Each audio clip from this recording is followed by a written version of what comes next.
Hello, everyone, and welcome back to Synthetic Lover. If you're interested in playing the game yourself, I have links in the description. We're just gonna jump right in because I have no time. Once outside, rather than driving, Terrence decides to walk. He guides me through quieter streets. There's still shops and people around, though, so I take time to look around and take in all the interesting sights.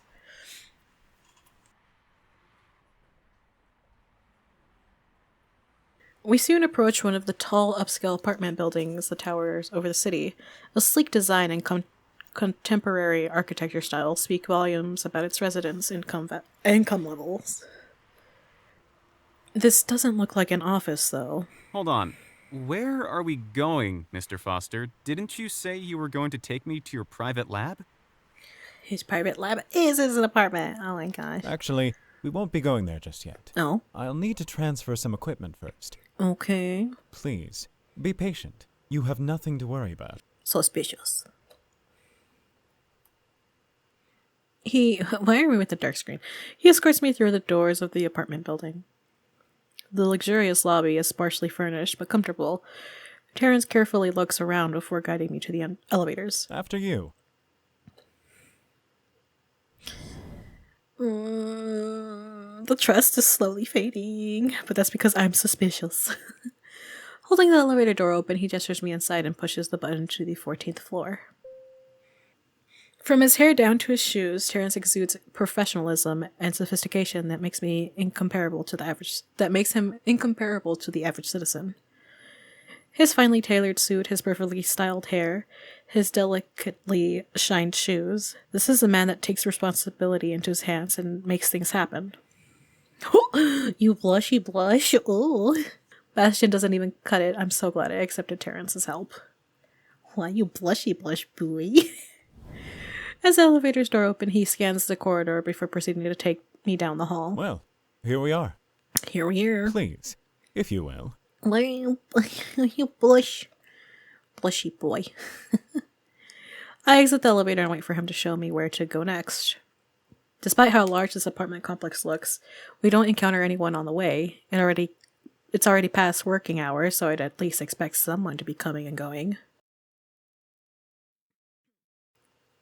Terrence finally brings me to a rigid black door embossed with a golden 1421. 1421 at its center. He deftly pulls out a gleaming key card from his pocket and unlocks the door. Please, come in and make yourself at home. As you're currently under my care, you'll need to stay with me in my apartment. Okay. I swear to God, this voice is so familiar and it's gonna be bothering me the whole time I'm playing this game. Wait, so... Or what? Or... That's new. Wait, so... I'm not going to explain this because I'm using a guide, okay? We're going with the guide. The guide says this. I'll be sharing your private space with you? I appreciate the gesture, but this must be quite an inconvenience for you. Don't worry. It's completely worth the trouble, considering what an opportunity I've landed. What are you talking about? To assist with this condition of yours. Huh, if you say so. You have no need to worry. I will make sure that your stay here is comfortable. Now, come along. The face. Concern. He waits for me to enter the room before closing the door behind him. Actually staying over isn't a problem. It's the suddenness of it all that's jarring, especially for someone who's never stayed in another human's apartment. Ugh, close-ups. I step into the bland yet luxurious living space. The curtains are closed, the furniture is minimal, and the color scheme of the room is white and gray. This would be no place to enjoy a party, much less throw one. I can take your jacket, if you'd like. Please take off that horrendous jacket. Oh my god. Oh, thank god. Woo! I silently remove my jacket and hand it to Terrence, who stores it in the closet. Although the way he carries himself radiates trustworthiness, Terrence hasn't given me any clues on what he's like. Feel free to use the hygiene facility at your right as you see fit. The bedroom is up ahead, so please, make yourself at home. To continue, the fridge and the drinking water filter are on your left. In the lower compartment of the fridge, you'll find resources at your convenience for biot consumption. I've gathered various nutritional pastes that are complete with fiber, vitamins, and minerals. Do not hesitate to take any as needed. This is suspicious. Terrence Foster has stocked up on paste. That strikes me as extremely odd. Yup. 532, you, me, we gotta get out of here. He's so uncomfortable. I love this expression on him so much. I'm like, I don't know. I like making him suffer. I love it. I love it a lot. It's so he's like so expressive. If he'd been living alone all this time, why would he have paste? It's not like he's requesting buyouts to come over to his apartment on a regular basis, is he? There is that. Thank you. Certainly. Now, if you'll excuse me for a moment. He starts punching in numbers on his comm device. But hold on, Mr. Foster. There's no need for the formalities. Terrence is fine. Terrence, I've no problem with staying, but what will I do for the time being? God, also his voice. Sorry, I'm gonna get like all flustered over voice acting for a while. If you must need some guidance, you may use my entertainment system as well. That's not exactly what I meant. If you're referring to going outside on your own, please understand it's too dangerous for you to leave. As you know, an unaccompanied buyout on the street will raise suspicion. I've been lucky enough to avoid trouble so far. Even though I don't look any different from a human, I can't be too careful. There's still a chance someone would recognize me as an Elysian model. Therefore, unfortunately, you'll have to make do with this living situation. I suppose that makes sense. Also, we'll need to assign you a human name as a precaution when we're talking in public. Oh? That catches my attention. I've been called by human names before by my customers, but never thought about getting an actual name for myself. What kind of name? He begins to rapidly swipe his comm device. Mole? Colburn? Dolent? Murpheus? What's with this page? So much for feeling lucky. How about Ed? No. Do you like it? No. I'm not sure, but I've been called it recently by a patron. Better pick something you actually like. Maybe Christopher? If that's what you prefer. I don't know what he prefers. He doesn't know. Don't make him make choices. Terrence. I don't know what I prefer. I haven't really thought about names much. John? No, even I know that's too generic. How about this? Since you're an Elysian model, let's just use the last 3 letters. So it'll be... Ian. Ian? Exactly. May I call you Ian? I flash at the way he's addressing me. 532. This feels rather special. Sure. Thank you. I'm not sure why I'm thanking him. Is it because he's come up with a nice name for me? At the same time, I wonder, why is he making such an effort to cover up my nature and pick a name I actually like? I'm a buyout through and through. A buyout that needs to return to Dollhouse. How does this have anything to do with being repaired? Yet, Ian does have quite a ring to it. Excellent. You're no longer Unit 532, but Ian. We never told you. Did we ever tell him? On the way there, did we talk about it? Terrence strikes yet another bright smile towards me. By the looks of it, it changed his name too. By the looks of it, he must be enjoying this process. And let's see. What are you gonna do? What are you doing? Why are you getting close? Oh. Like a stylist plotting to beautify his client, he begins to circle around me.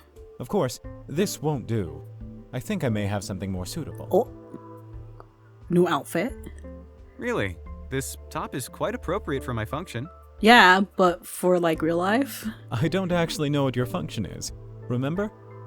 Oh, right. Either way, it doesn't seem very warm or comfortable to me.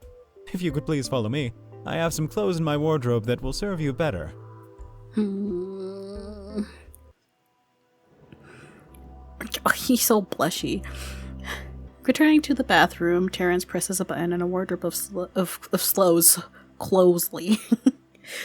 Terrence presses a button and a wardrobe of clothes slowly slide out of the wall. You may pick something from here, whatever suits your fancy. You're sure? Don't you have personal attire that you don't want anyone else to touch? Not at all. I have no special preferences, and in this case, I would consider it an emergency. Well, if you don't mind, then... I notice that the rack is arranged from casual to rigidly professional. I reach out for the only brightly colored shirt of the pack, tucked in a corner. Does that mean I can borrow this? Of course. The shirt sparkles with a vibrant blue and has a velvet texture. I have a feeling that the shirt is made for me. So, you're asking me to change now, right? Yes. He really wants me to strip right now. Ian! Put him on the spot. Hint that he needs to leave. Show him what you got. Wow. Look. Ian is into it. At least like first impression wise. So show him what you got, boy. Alright then. I'm gonna I'm like a little dying. Just a little bit.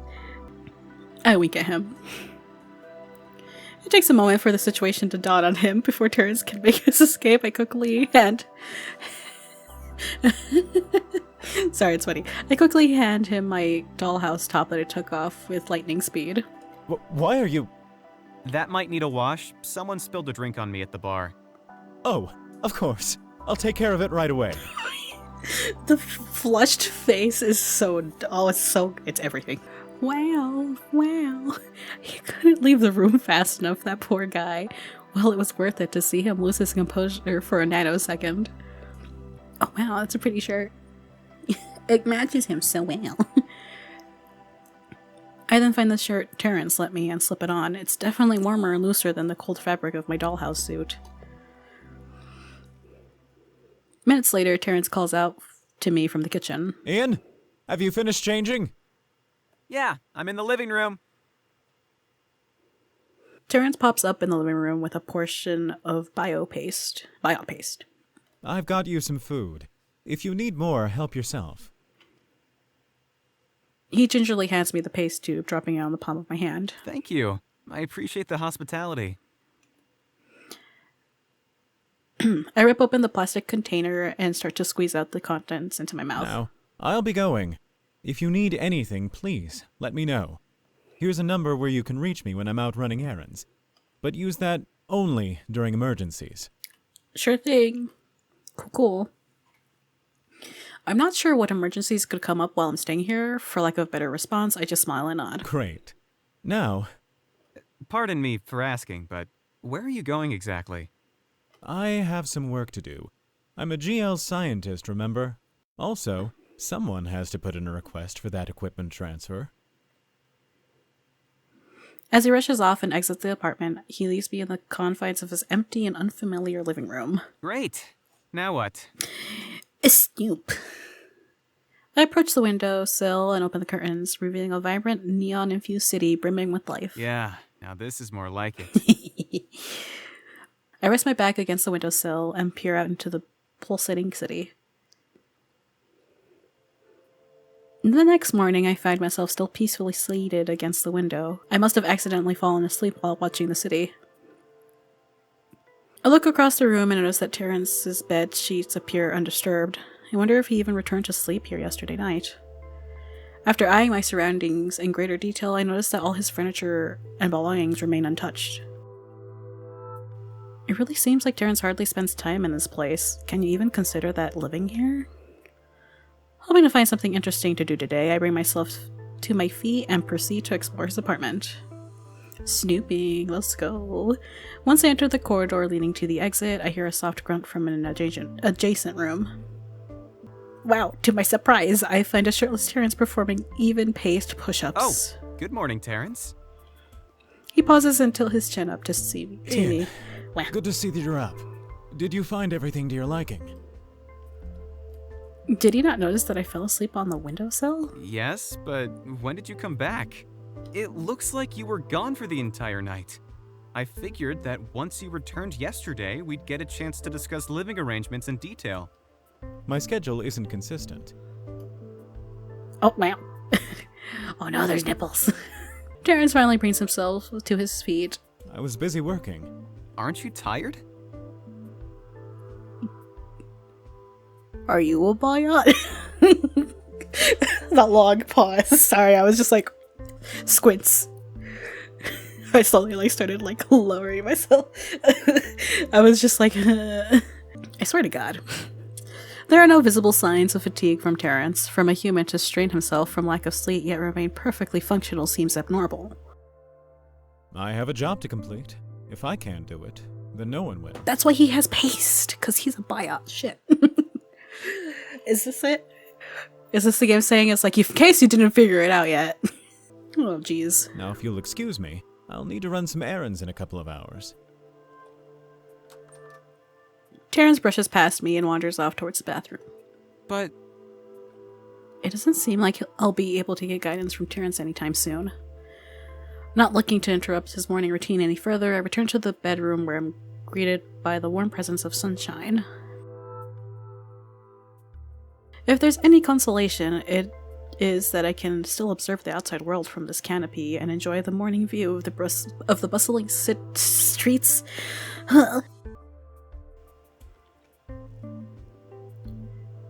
It isn't until later that I begin wandering around the apartment and look at Terrence's decor. It only takes a quick glance at the bedroom to realize that there isn't really much to look at. In fact, the apartment is eerily similar to my workplace at Dollhouse, functioning only as a place to stay and sleep. As I scrutinize a nearby lamp, Terrence appears once again fully clothed and prepared to leave. Aren't you a curious fellow? You know, it's inappropriate to look through other people's belongings without permission. Tell him you're not impressed, explain that you were out of options, apologize. Explain that you were out of options. I would apologize, but apparently I tend to do friend options, apparently. Explain that you're out of options. well, yeah, but you're leaving me no choice. Since I'll be staying here for a whole week, I'd like to get to know you and figure out what kind of person you are. The surprise. And since you're not much of a sharing type, I decided to look around on my own. See if I can learn something. I'm not sure whether I should feel flattered or irritated now that you've taken a liking to investigating how I live. Either way, make yourself feel at home. I'm not one to judge what may suddenly pique your interest. I suppose that's reassuring.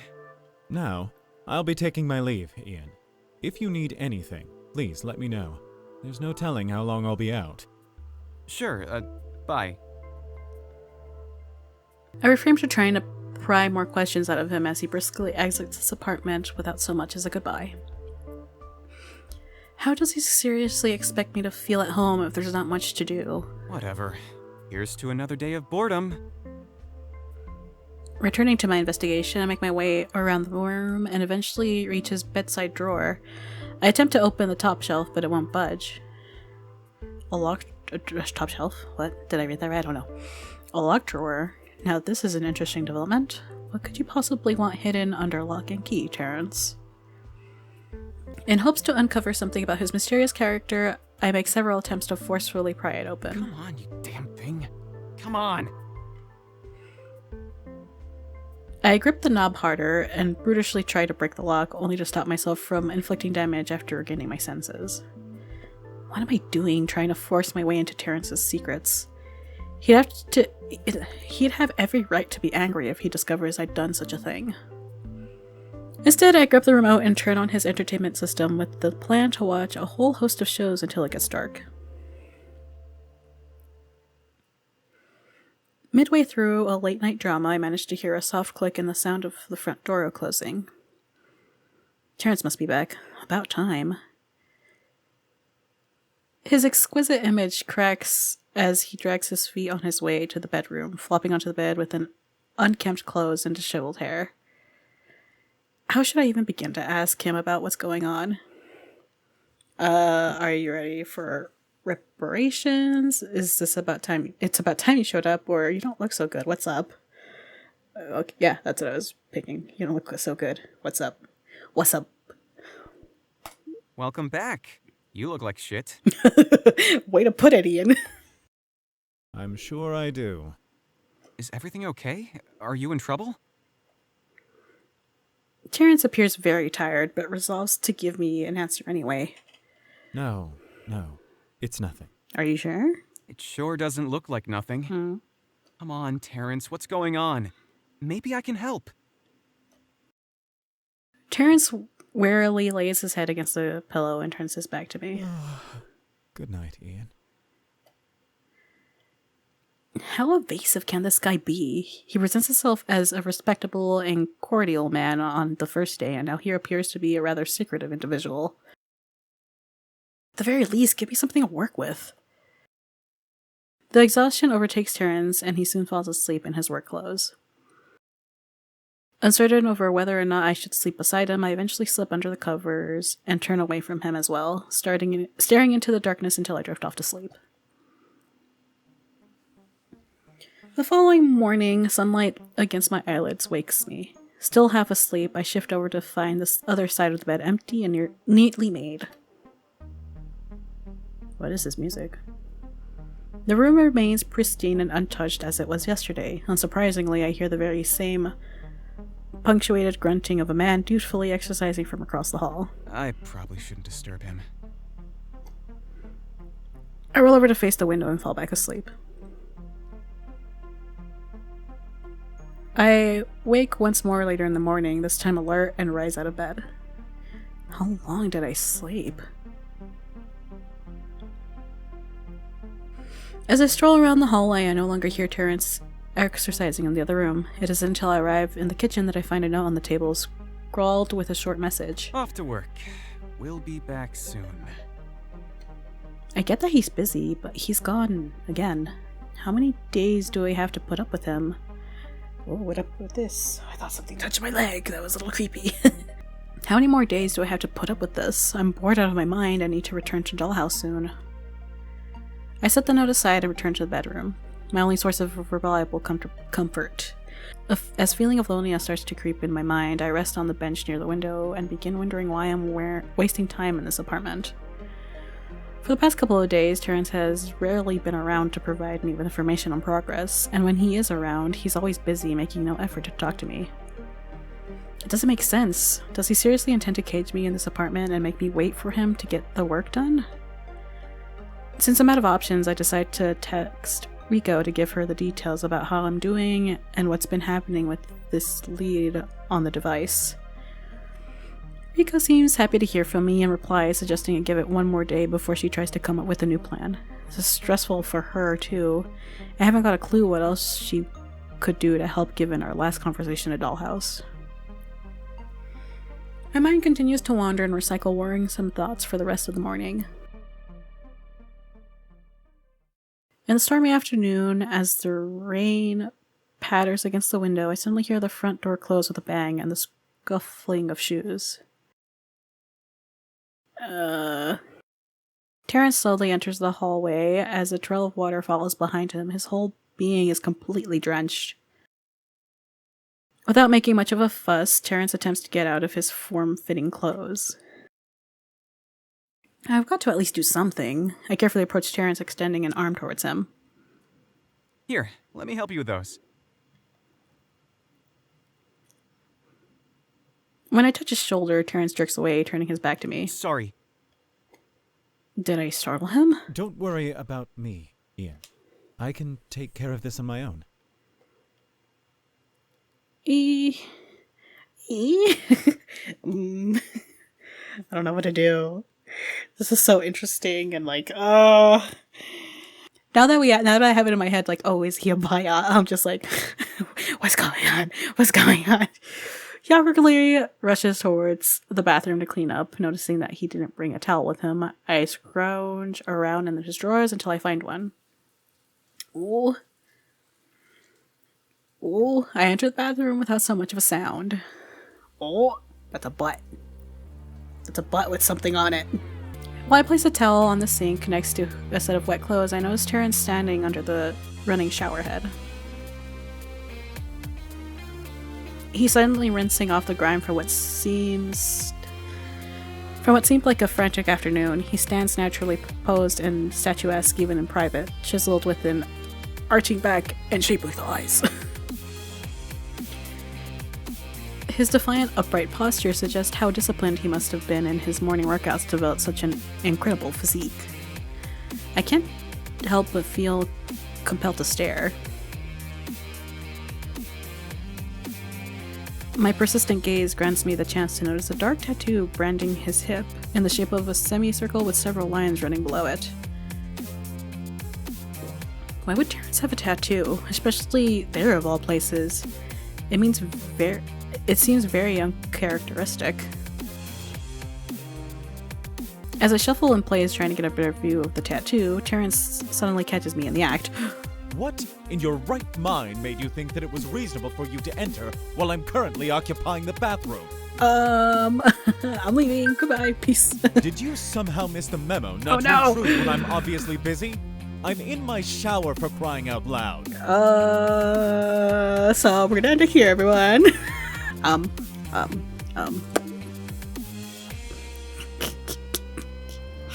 There's no options for that. All right. We're gonna keep it on this page because I don't want to be doing this. Hui. No one saw that. Okay, no one saw that. That's gonna be it for today, everyone. Thank you so much for joining me. Yes, I know I stopped in a very intense part, but you looks like something to go forward to for the next part. If you're interested in supporting me or maybe not missing the next video, subscribe, turn on notifications so you never miss any of the videos in the future. Or you can join my Patreon or my Ko-fi. And speaking of Patreon and Ko-fi, thank you to my patrons and members. Thank you so much for your support. It means the world to me. If you're interested in early access to videos, exclusive access to other things, check them out. Choose your platform. Links in the description. Hopefully I'll see you there, and I'll see you next time. Bye-bye.